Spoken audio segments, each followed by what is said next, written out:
Olá, Furubafãs, tudo bem com vocês? Eu sou a Paty e voltei com mais um vídeo de análise dos episódios de Fruits Basket The Final.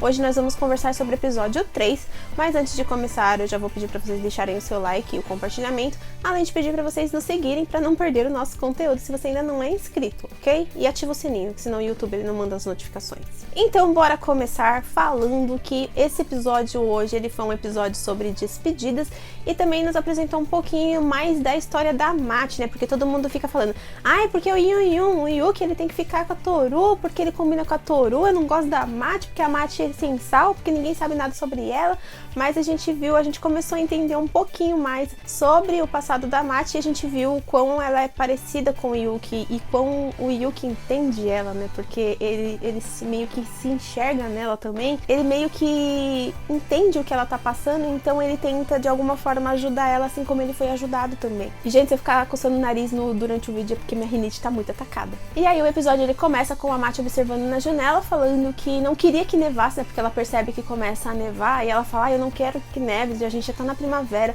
e vai ficar tudo branco, tudo perfeito de novo, e a gente percebe que ela tem um certo problema com esse negócio de perfeição. Tanto que ela tá na sala de aula e ela vê uma caixa de giz extremamente arrumadinha assim, ela bate na caixa de giz pra derrubar e quebrar tudo e deixar tudo desarrumado, porque a gente já viu logo lá no começo, quando a gente encontrou ela lá no conselho estudantil, que ela precisava arrumar uma pilha de documentos e quando ela chegou lá, tava tudo zoneado, porque ela tem esse problema com organização, né?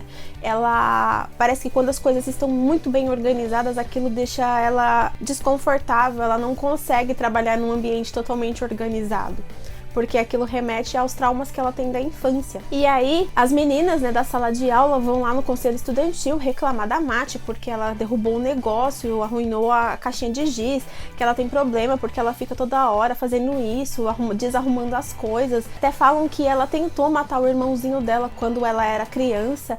E aí o Yuki, ele ouve essa história, né, ela tá chegando e acaba ouvindo a história também e sai correndo. Aí o Yuki vai atrás dela pra tentar saber o que aconteceu. A Kimi, ela fica falando que não acredita no que aconteceu, que ela acredita na Mati. Uma hora ela acredita, outra hora ela não acredita. E uma coisa que eu não comentei é que o tesoureiro lá, o baixinho do conselho estudantil, que agora não lembro o nome dele, ele fica brigando com o Yuki, eles ficam discutindo porque a Mati tá atrasada, né, antes dela chegar e ter toda essa comoção.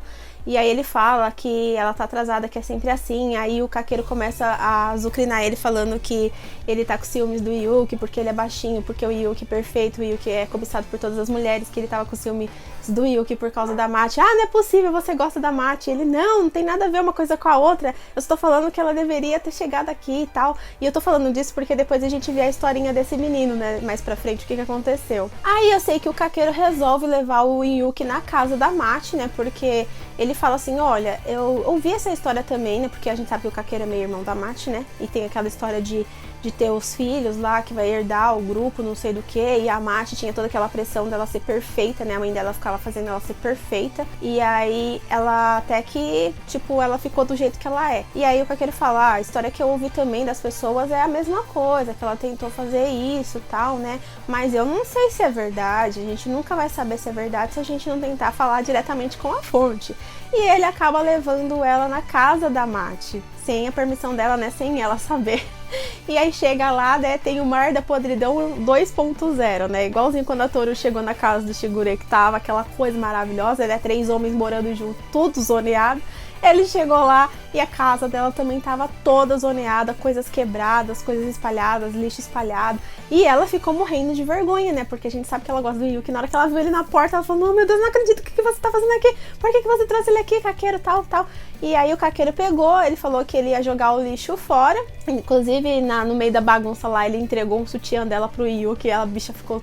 Nossa, mano, tem gente que não tem noção nessa vida, né? E aí ele pega o lixo e vai levar embora e deixa os dois conversando. Aí o Yuki termina, ajuda ela a arrumar o quarto dela, fala que é muito perigoso, deixa coisas quebradas no chão que ela pode se machucar. Aí ele vai passar uma fita lá na janela dela que tá quebrada. E aí ele fala, olha, eu percebi que você tem problemas com organização, né? Você não gosta das coisas muito organizadas, você não gosta de coisas perfeitas, né? Que nem o Kakeru me contou que você ficou andando na neve, fazendo tipo pegadas na neve durante um tempão. E aí ele percebeu, né, que ela não gostava dessa coisa assim, tipo, porque a neve quando cai, ela fica perfeitinha assim, né, ela fica aquele, tá tapete branco perfeitinho em cima das coisas, e aquilo deixava ela muito, sabe, tipo, muito, ai meu Deus do céu, tá muito perfeita, e por isso que ela ficava andando, né, em círculos, fazendo pegadas pra desperfeccionizar o que tava muito perfeito. Não sei se é isso a palavra. E aí ele percebe, ele fala, você tem problemas com organização, você tem problemas com coisas muito perfeitas, né, coisas exatamente certinhas, né, coisas que não, as coisas coisas muito arrumadas deixam ela num estado de pânico. E aí ela começa a falar que ela sempre foi, a mãe dela sempre foi muito rígida, falou que ela precisava ser perfeita, que as notas dela tinham que ser perfeitas, que ela tinha que ser perfeita, porque senão ela não ia ser cogitada para ser a líder da família lá, que ela, da onde que ela veio, lá, da onde que é o pai dela lá, acho que é o pai dela também. E aí, ela também tem um meio irmãozinho, né, que quando nasceu, os pais dela meio que largaram ela de mão, assim, primeiro ficaram cobrando a menina, cobrando. Ela falou assim, ela sempre me cobrou, eu sempre fiquei andando como se eu estivesse numa linha, numa corda bamba, né, e eu não podia sair daquela linha, senão ia acontecer alguma coisa. E aí, ela ficou se sentindo frustrada, porque aí quando o irmãozinho nasceu, a mãe simplesmente falou, é você qualquer coisa, sabe, o jeito que eu te criei foi errado, você não precisa ser mais perfeita não sei o que, sabe, tipo assim, não adiantou nada do que eu fiz, eu falei pra você ser perfeita, mas já que você não conseguiu, né, você é inútil, você é inferior, você, tipo, ficou tratando a menina muito mal. E eu fico pensando, gente, que essas pessoas não nasceram pra ser pais de ninguém. E todo mundo nesse anime precisa de tratamento psicológico, porque não é possível, velho, não é possível que todos os pais, tirando alguns, assim, a gente sabe que que a mãe e o pai do Hiro, eles são bem amorosos, o pai do Momiji também é bem amoroso com ele também, mas tem toda aquela coisa, né, e eu fico pensando, gente, é muito estranho ver o comportamento desses pais, principalmente quando eles estão falando sobre dinheiro, é uma coisa assim meio absurda, sabe, não que seja impossível de acontecer, mas assim, tipo, eu acho muito estranho o jeito que praticamente todos os pais ali se relacionam com as pessoas, sabe? Tipo, muito esquisito. E aí a mulher falou assim, agora eu tenho meu filho, agora que eu tive um menino, eu sempre quis ter um menino, né? Agora eu não preciso mais de você, Mate, tal, você não precisa mais ficar se esforçando, fazendo as coisas. E aí era a única maneira que ela sabia fazer as coisas, né? Ela ficou sendo forçada a fazer determinada coisa. Ela sempre se esforçou pela mãe, né? Pelos objetivos da mãe. Ela queria que a mãe enxergasse nela, né? Falasse, nossa, legal, você conseguiu, que bom, as suas notas estão boas, nossa, que legal que você fez isso, nossa, você é uma menina muito estudiosa, você é uma menina muito esforçada. Mas não, a mãe dela falou assim, simplesmente, tipo, meio que você não fez mais do que a sua obrigação e ainda não deu certo, sabe? O meu esforço foi inútil em você. E pegou e começou a cuidar mais do menino e largou a Mate de mão. Por isso que ela começou, ela ficou mais, não digamos relaxada, mas ela criou esse trauma. Ela não consegue ver coisas perfeitas perto dela por causa desse trauma. Ela tentou tanto ser perfeita, fazer as coisas perfeitamente, que agora quando ela vê alguma coisa muito perfeita, muito arrumado, muito certinho, aquilo dispara um gatilho nela, né? Que ela fica totalmente, sabe, tipo, ela tem como se fosse ela tem um ataque de pânico quando ela vê aquilo. Aí o Yuki, ele pega e percebe, né, isso dela, e aí ele pega e conforta ela, fala, não, você se esforçou bastante, você é uma menina esforçada, você deu o seu melhor, não fica assim, né, não fica se cobrando tanto, porque você deu o seu melhor, você fez tudo o que você pôde. E aí ela fica se sentindo melhor, e aí ela fala pra ele o que aconteceu. Ela falou assim, eu só senti que naquele dia tava muito frio, e aí eu fui cobrir o meu irmão, né, eu peguei um cobertor pra cobrir ele, porque eu achei que ele pudesse ficar doente, eu fiquei com medo dele pegar um resfriado. E aí eu fui cobrir o meu irmão, e aí o pai e a mãe chegou, e achando que a menina tinha inveja da criança, achou que ela tava tentando matar o menino sufocado. E aí pegou e expulsou ela de casa, por isso que ela mora naquele quartinho lá, naquele apartamento.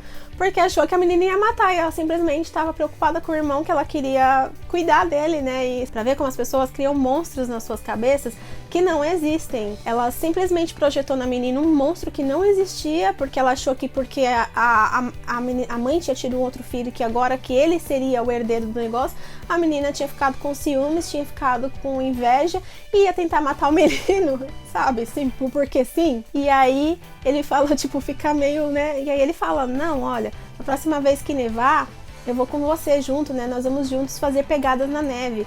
E aí ela fica toda, ai meu Deus do céu, não acredito, né? E nisso o celular do Kakeru toca, né? Porque vocês devem estar perguntando, né? A cena é mó forte e ela tá rindo. Porque o celular do Kakeru toca, ele tá escondido atrás da parede ouvindo tudo.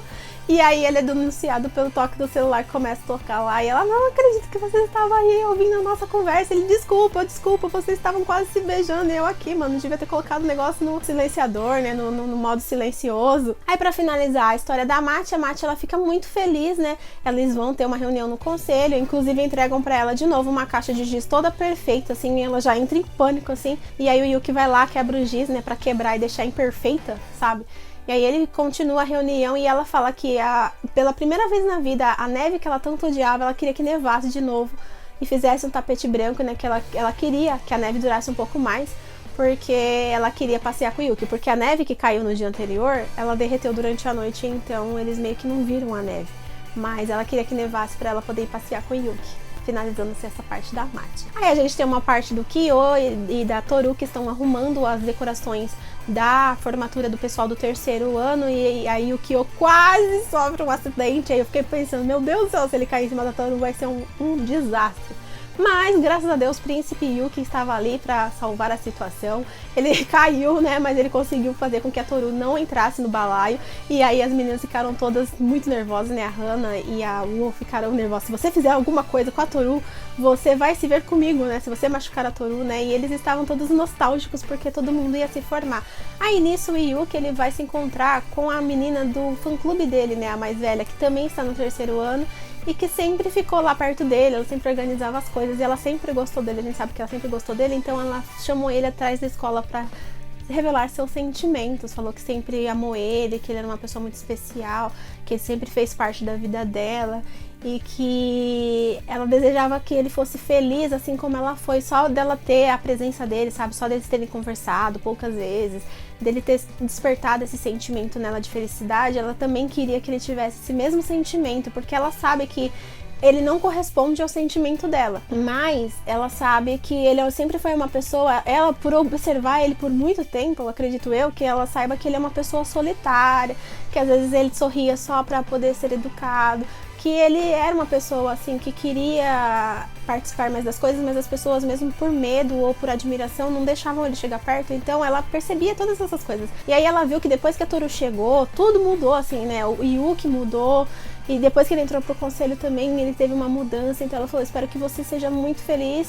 que você encontre bastante felicidade, assim como eu encontrei também. Começou a chorar, e aí ele foi lá e agradeceu os sentimentos dela, mas ela, não quero saber, tipo, mais não quero saber, só deixa eu aqui com meus pensamentos, você não precisa falar nada, eu só quero que você seja feliz, né? E aí ela vai embora. E aí nisso, o nosso querido tesoureiro está na sala de aula também, porque ele, se eu não me engano, está no 2º ano, que nem o Yuki e o Kyo, mas a senpai, né, a menina do clube do Yuki, ela tá no 3º e ela vai embora. E aí ele é apaixonado por ela, não pela Mati, ele é apaixonado por ela. E aí ele também revela os sentimentos dele por ela. Ele fala que aquilo não é um adeus, que aquilo é só um até logo, que as pessoas sempre vão se lembrar dela e tal. Eu sei que ele pega e revela os sentimentos dele pra ela também.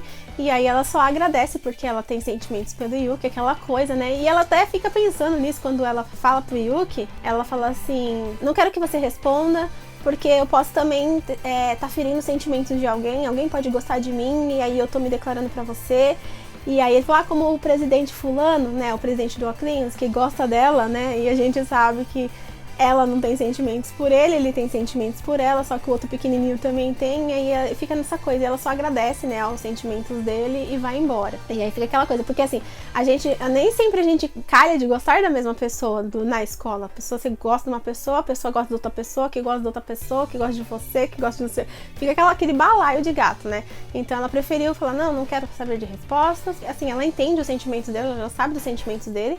Então ela não quer ferir os sentimentos de ninguém e também não quer ser ferida, né? Todo mundo ali já sabe, pelo menos eu me declarei, ele sabia como que eu me senti, tá bom, Fim de papo. E aí eles se formam, né? Tem a cerimônia de formatura do pessoalzinho do 3º ano, eles pegando o canudinho lá, né? Fazendo toda aquela cerimônia, tudo. E aí a gente descobre que a Kagura também se formou e a Izuzu também se formou, né? A Rin se formou. Só que quem foi buscar o diploma dela foi a Kagura, porque ela falou assim, ela se formou, mas ela se formou no hospital.